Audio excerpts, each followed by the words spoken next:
अपना उत्तराखंड आप देख रहे हैं, आपके साथ मैं हूं चांदनी धवन और बात करेंगे रुड़की में एक बड़ा हादसा हुआ। यहां पर सरिया बनाने वाली फैक्ट्री में लोहा गलाते वक्त हादसा हो गया है, जिसमें 12 मजदूर जो है वो घायल हो गए हैं, जिनका इलाज हायर सेंटर में चल रहा है। वहीं पर 3 घायलों का हालत भी गंभीर बताई जा रही है। अब पुलिस मामले की जांच में जुटी हुई है। मंगलौर कोतवाली का ये पूरा मामला बताया जा रहा है, जहां पर एक बड़ा हादसा हुआ है।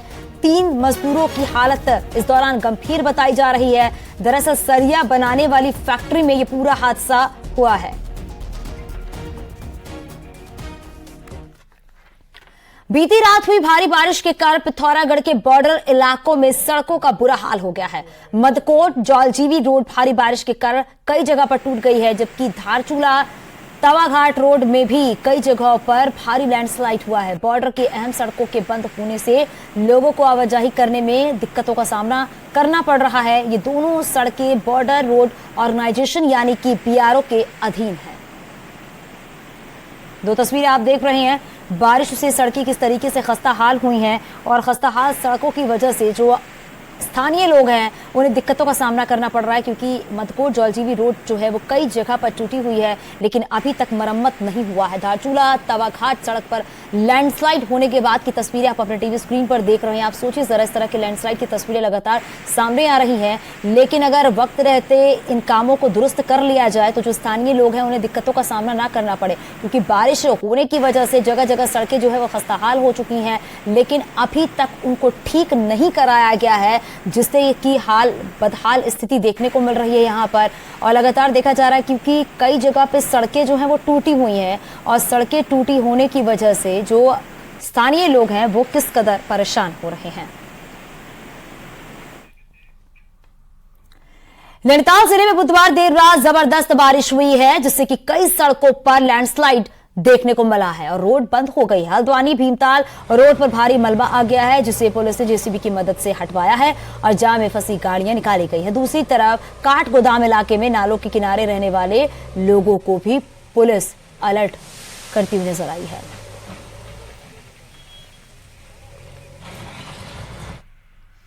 चमोली में पोखरी हरिशंकर की बंद पड़ी सड़क को खोलने के लिए रौता के ग्रामीणों ने आंदोलन की चेतावनी दी है। पोखरी हरिशंकर के बनखुरी हरिशंकर 4.5 किलोमीटर सड़क का सुधारीकरण और डामरीकरण हो रहा है। वहीं बरसात के दौरान पूरी ये सड़क जो है क्षतिग्रस्त हो गई है, जिसकी वजह से ग्रामीण इलाकों के लोगों को काफी परेशानियों का सामना भी करना पड़ रहा है।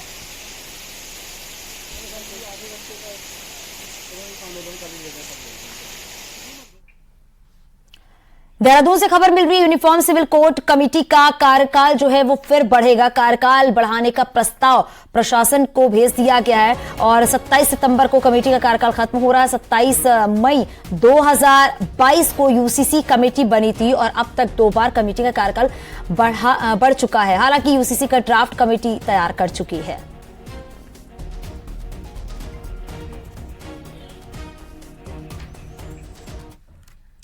उत्तरकाशी के मोरी ब्लॉक के नेटवाड़ क्षेत्र में पैदल और सड़क मार्गों की हालत बेहद खराब है। तस्वीरों में आप देख सकते हैं कि कैसे एक महिला पहाड़ चढ़ रही है। दरअसल ये महिला एक स्वास्थ्य विभाग की एएनएम कर्मी है, जो कि जान जोखिम में डालकर सघन मिशन इंद्रधनुष टीकाकरण के लिए गांव में पहुंच रही है। एएनएम कर्मी नेटवाड़ के कलाप में टीकाकरण के लिए इन खतरनाक रास्तों से जा रही है। वहीं एएनएम ने बताया कि कई जगहों पर रास्ता खतरनाक बना हुआ है। ये रास्ता बहुत ही खराब हो रहा है। उन रास्तों पे बड़ी कठिनाइयों का हमने सामना करा, उन रास्तों पे चढ़े, और ऐसा नहीं एक ही जगह पर, रास्ते में बहुत सारी जगह ऐसी हैं जहाँ पे रास्ता बहुत ही ज्यादा खराब है। कॉर्बेट नेशनल पार्क का सफर अब महंगा हो गया है। नए शासनादेश के मुताबिक डे विजिट की एंट्री पर अब जो है वो 3100 रुपए खर्च करने होंगे, जो अभी तक 1080 रुपए था, और इसी तरह रात्रि विश्राम के लिए भी अब आपको 1.5 गुनी कीमत चुकानी होगी। शासन से जारी हुए 18 सितंबर के शासनादेश के अनुसार ये रेट जो है बढ़ाए गए हैं। कॉर्बेट पार्क में बड़ी संख्या में लोग आते हैं और कॉर्बेट आने वालों को अपने पूरे ट्रिप के दौरान करीब 2 गुना तक खर्च हो सकता है। जो डे विजिट का था वो जो लगभग हमारा 1080 आ रहा था अब तक, उसका अभी बढ़ के लगभग 3000 के आसपास आ जाएगा, जिसका होगा 3100 के आसपास आ जाएगा। और नाइट स्टे का जो है, नाइट स्टे का वो अलग अलग वन विश्राम भवन के ऊपर डिपेंडेंट है, बट लगभग 50% बढ़ा है सारे वन विश्राम भवन का रेट्स।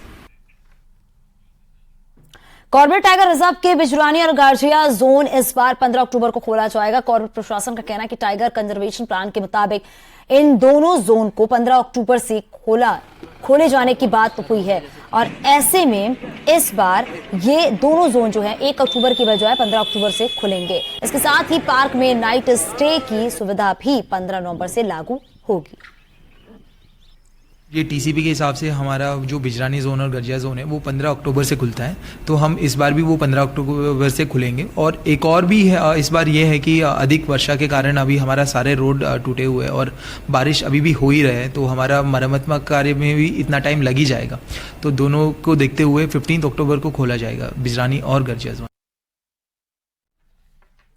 सीएम पुष्कर सिंह धामी राजस्थान के दौरे पर यहां कोटा में सीएम धामी ने चुनाव प्रचार भी किया। वे प्रेस कॉन्फ्रेंस में सीएम धामी ने राजस्थान सरकार पर करारा वार किया है। सीएम धामी ने कहा है राजस्थान में विकास काम नहीं हो रहा है और अपराध का आंकड़ा लगातार बढ़ता जा रहा है। सीएम धामी ने यह भी कहा कि राजस्थान की जनता परिवर्तन का मन बना चुकी है। राजस्थान में आखंड जो भ्रष्टाचार के मामले आए हैं उसमें भी राजस्थान प्रथम स्थान पर आया है। सड़कों में हम जब जाते हैं तो कल रात हमारा 150 किलोमीटर के लगभग पूरे दिन भर की यात्रा हमने करी है। अनेकों स्थानों पर सड़कों पर गड्ढे हैं, अपराध के आंकड़े सारे पार हो रहे हैं। किस प्रकार से यहाँ की बहन बेटियों के साथ निर्वस्त्र को घुमाया जाता है, सरकार को पता भी नहीं चलता है। जब लोग हल्ला करते हैं, लोगों में आंदोलन होता है, उसके बाद सरकार आती है। पिथौरागढ़ के विधायक और नगर पालिका एक दूसरे के आमने सामने आ गए। विधायक मयूख मेहर ने कांग्रेसी कार्यकर्ताओं के साथ पालिका का घेराव किया है। विधायक का कहना है कि नगर पालिका में काम कर रहे कई सफाई कर्मियों को सालों से वेतन नहीं मिल रहा है, जिसकी शिकायत पहले भी पालिका प्रशासन को की जा चुकी है। वहीं विधायक के घेराव के बाद पालिका ने लिखित में सभी सफाई कर्मचारियों को वेतन देने का वादा किया है। पर इस नगर पालिका में वर्षों से लोगों को वेतन नहीं दिया जाता है। उसमें कमलेश देवी हैं, मंजू देवी हैं, आदित्य कुमार हैं, बहुत सारे ऐसे लोग हैं जिनको 32 माह का, 28 माह का, 20 माह का वेतन नहीं दिया गया था। तो इस बात को ये हमारे पास आए, हमने संज्ञान में लिया। उत्तरकाशी नगर पालिका क्षेत्र में बिजली विभाग की बड़ी लापरवाही सामने आई है। बिजली विभाग ने गंगोत्री हाईवे पर गंगोरी में हरे पेड़ों पर बिजली मीटर लगाए हैं और मीटर से निकलने वाली तारें झूलती हुई नजर आ रही हैं, जो कभी भी किसी बड़े हादसे को न्योता दे सकती हैं। वहीं इस मामले में एसडीएम ने बिजली विभाग के अधिशासी अभियंता को हरे पेड़ों से मीटर हटाने के आदेश दिया गया है। लाया गया है मेरे गंगोरी में विद्युत विभाग के कुछ मीटर हरे पेड़ों पे लगे हुए हैं, उसमें वायर वगैरह भी दिख रही है। तो इस संबंध में मैं जो सिक्योरिटी इंजीनियर है उनसे बात करूंगा कि ये क्या प्रकरण है और उसको हटाने के लिए उनको निर्देशित किया जाए। महिला आरक्षण बिल लोकसभा में पास हो गया है और आज राज्यसभा में पेश किया जाएगा। बिल को लेकर देहरादून बीजेपी ऑफिस में महिला कार्यकर्ताओं ने जश्न मनाया है और महिला आरक्षण बिल पर पीएम मोदी का आभार जताया है। महिलाओं ने ढोल की थाप पर जमकर डांस किया और एक दूसरे को मिठाई भी खिलाई है। बीजेपी कार्यकर्ताओं ने महिला आरक्षण विधेयक को ऐतिहासिक बताया है और इसे महिलाओं को सम्मान बताया। आज प्रधानमंत्री जी ने महिलाओं को इतना सशक्त बनाया है, नीचे स्तर पर भी उनको मजबूत बनाया है आर्थिक रूप से, और अब उन्होंने, मैं कहूंगी कि उनको नेतृत्व क्षमता पता लगी कि कैसी है महिलाओं की। उन्होंने इस एक बड़ी लंबित, मैं कहूंगी अधिनियम को, एक लंबित चीज जो बहुत सारे लोग चाहते भी थे और अंदर से नहीं चाहते थे, ऐसी पॉलिटिकल पार्टीज के वो सब दरकिनार करके आज उन्होंने एक बहुत अच्छा अब इसमें फैसला लिया। और ये लोकसभा में नारी शक्ति वंदन विधेयक पास करने पर ऋषिकेश में बीजेपी महिला मोर्चा ने जश्न मनाया और एक दूसरे को मिठाई भी खिलाई। इस अवसर पर कैबिनेट मंत्री और ऋषिकेश से विधायक प्रेमचंद अग्रवाल ने भी महिलाओं के साथ डांस करके जश्न मनाया।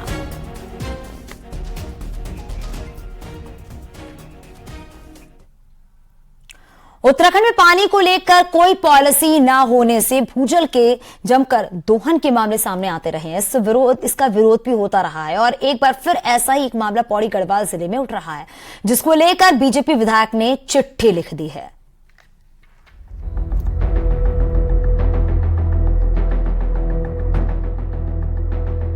लैंसडाउन के बीजेपी विधायक दिलीप रावत के तेवर दरअसल एक प्राइवेट होटल प्रोजेक्ट को लेकर तल्ख हैं, जो ऐसे इलाके में बन रहा है जहां पानी को लेकर सूखे जैसे हालात हैं। विधायक ने चिट्ठी भी लिखी है। देखिए, मैंने सरसरी तौर पे अभी माननीय जिलाधिकारी जी को एक चिट्ठी लिखी है और ये कहा है कि वहाँ पर कई जो पर्यावरणीय क्षति पहुँचाई जा रही है और कई जो नियम हैं, कानून हैं, उनको धता बटाकर काम किया जा रहा है। जैसे वहाँ समरसेबल पंप लगाकर पानी खींचा जा रहा है, उससे तमाम जो क्षेत्र के लोग हैं वो पानी जो उनका प्राकृतिक स्रोत है वो सूख रहे हैं। तो इसी तरह अवैध पेड़ कट रहे हैं। दरअसल लैंसडाउन पिछले कुछ सालों में बड़े टूरिस्ट डेस्टिनेशन के तौर पर उभरा है और इसको भुनाने के लिए बड़े प्रोजेक्ट्स आ रहे हैं। राज्य में पानी को लेकर कोई पॉलिसी नहीं है और यही कमी भूजल दोहन का हथियार बन रही है। होटल हर साल 88 लाख लीटर भूजल निकाल सकेगा। इसको लेकर केंद्रीय भूजल प्राधिकरण से अनापत्ति प्रमाण पत्र भी ले रखा है। भूजल दोहन को लेकर गांव वालों और कांग्रेस को खासी आपत्ति है। पहाड़ों में जगह जगह होटल बन रहे हैं और या सरकार द्वारा या किस विभाग के द्वारा ये इनको परमिशन दिया है, समरसीवर खोदे वहाँ पे। हर गांव के लिए जो पानी का हमारा स्रोत है, सारे स्रोत सूख चुके हैं। समरसेबल खोद करके पानी निकाला जा रहा है, जिसके कारण लगभग 80 ग्राम सभाओं का जो जल स्रोत प्राकृतिक है, चश्मे हैं, उनके सूखने का डर है। ये शिकायत मेरे पास लगातार आ रही थी। इसमें मैंने ग्रामीणों के प्रतिनिधिमंडल से ये उनको आश्वस्त किया है कि मैं मौके पर आऊंगा, मौके पर जाकर के पूरी स्थितियां देखूंगा और उसके बाद अगर आंदोलन करने की आवश्यकता पड़ी तो आंदोलन किया जाएगा। लैंसडाउन में पानी की किल्लत दूर करने के लिए भैरवगढ़ी योजना लाई गई थी, जो टूरिस्ट सीजन में हाफ जाती है। इसीलिए पक्ष और विपक्ष एक सुर में लैंसडाउन को बचाने के लिए मुखर नजर आ रहे हैं, जबकि निर्माण कर रही फर्म के अधिकारी अभिनव नौटियाल का कहना है कि फर्म नियमानुसार कंस्ट्रक्शन कर रही है।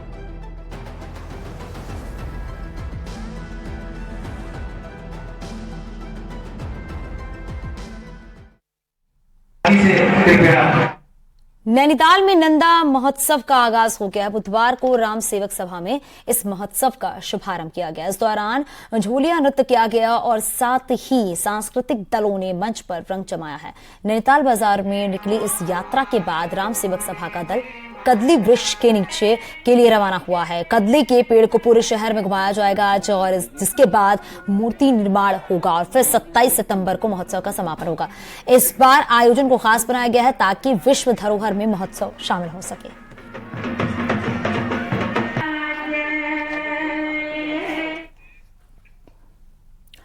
अल्मोड़ा में भी ऐतिहासिक नंदा देवी मेले का विधिवत शुभारंभ हो गया है। विधायक मनोज तिवारी ने दीप जलाकर मेले का उद्घाटन किया है और एक हफ्ते तक चलने वाले मेले में रंगारंग कार्यक्रमों का आयोजन किया गया है। दूर दूर से व्यापार के लिए व्यापारी पहुंच रहे हैं।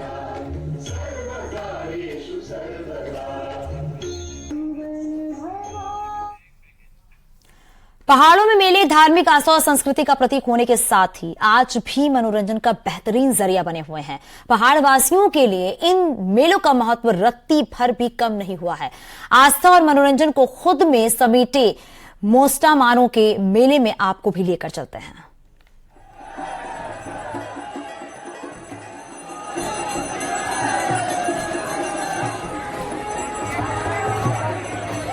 तेजी से बदलते इस दौर में जहां लोग आधुनिकता की ओर भाग रहे हैं, वहीं मोस्टमानू मेले में लोगों का उमड़ा जन सैलाब मेलों को लेकर जुनून बयां करने के लिए काफी है।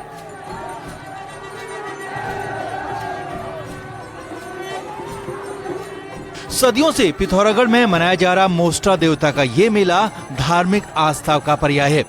मोस्टा देवता को यहाँ लोग बारिश के देवता यानी वरुण देव के रूप में पूजते हैं। मान्यता है कि सूखा पड़ने पर मोस्टा की आराधना होने पर हर हाल में बारिश होती है। मोस्टा देवता को नेपाल से भारत के इस हिस्से में सदियों पहले लाया गया था और तभी से ये मेला हर साल आयोजित होता है। तो जब भी कभी बारिश नहीं होती है या सूखा पड़ जाता है तो ये छपट्टी शोर बोलते हैं, पूरा डिस्ट्रिक्ट का एक एरिया है। उस एरिया से चारों तरफ से आपका हवन सामग्री इकट्ठा की जाती है, दक्षिणा आती है, जो यथाशक्ति जौ तिल सब कुछ आता है। हवन होती तो 101% बारिश होती है। मोस्टामानो मेले का मुख्य आकर्षण है मोस्टा देवता का ये डोला, जिसे कंधा देने के लिए श्रद्धालुओं में होड़ लगी रहती है। मान्यता है कि जो भी इस डोले को कंधा देता है उस पर मोस्टा की कृपा हर वक्त बनी रहती है।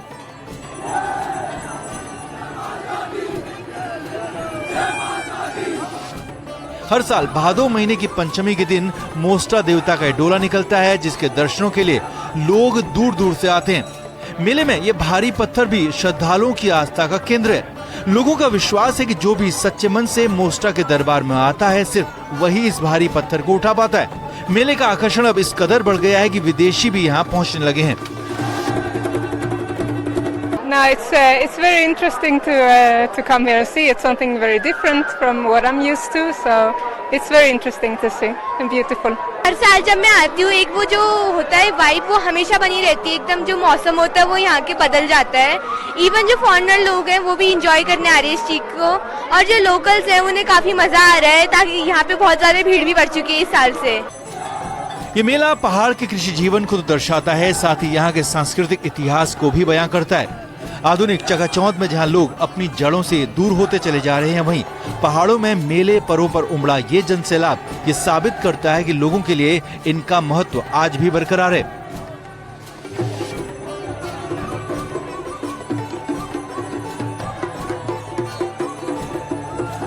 न्यूज़ 18 के लिए पिथौरागढ़ से विजयवर्धन उप्रेती की रिपोर्ट।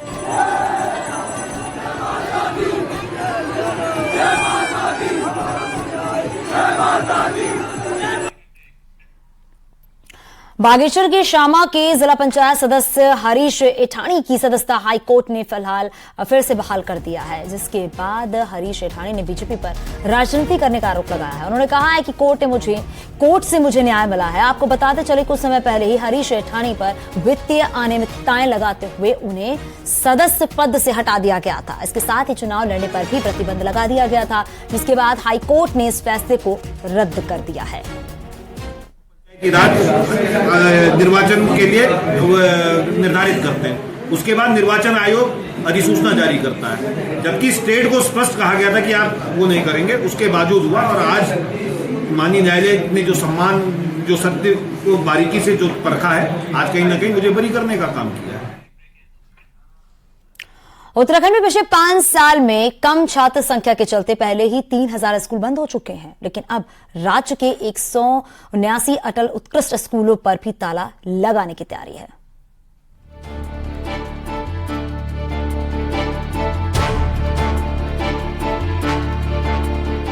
बीजेपी के घोषणा पत्र में अटल उत्कृष्ट स्कूल टॉप प्रायोरिटी में रहे हैं। हर ब्लॉक में 2 स्कूल सरकार ने खोले, लेकिन खराब रिजल्ट से लेकर टीचर्स की कमी, शिक्षक संघ का विरोध, जनप्रतिनिधियों की शिकायत के बाद इन स्कूलों को बंद करने को लेकर विचार किया जा रहा है। हालांकि शिक्षा मंत्री कहते हैं कि कोई भी फैसला लेने से पहले लोगों से सुझाव लिए जा रहे हैं, उसके बाद कैबिनेट में फैसला लिया जाएगा। जबकि बीजेपी मानती है अगर सरकार कोई फैसला लेगी तो वो जनहित में ही होगा। इसके लिए हम कैबिनेट में जा रहे हैं, ताकि वहाँ टीचर जो हमने रखने हैं उनके लिए एक अलग से व्यवस्था कैसी बनाई जाए।